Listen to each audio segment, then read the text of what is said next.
know that state-owned enterprises are among some of the largest companies operating worldwide.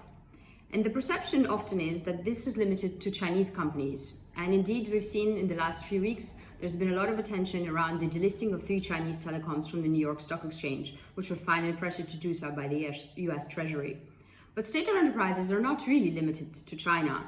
Indeed, among the world's largest listed companies, there is about 10% of them, and 15% of the largest multinational enterprises are also state-invested. And state-owned enterprises effectively operate in a variety of markets, even in OECD countries where they're valued at approximately $2 trillion and employ about 6 million people. So this is not a small phenomenon.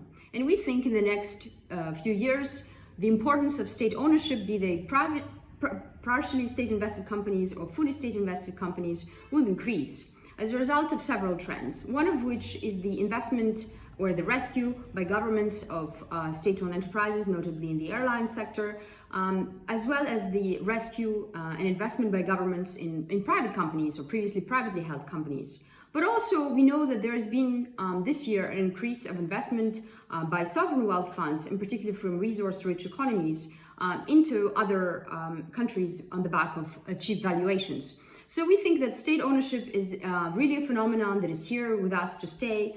And that is the reason why we are hosting a webinar to explore the raison d'être, as the French would say, or the implications of state ownership worldwide, looking at its origins and governance impact for investors, for policymakers, and for consumers of products of these companies. So please join us for this conversation with a phenomenal lineup of speakers from the OECD, World Bank, sovereign wealth funds, and leading academics who are working in this space.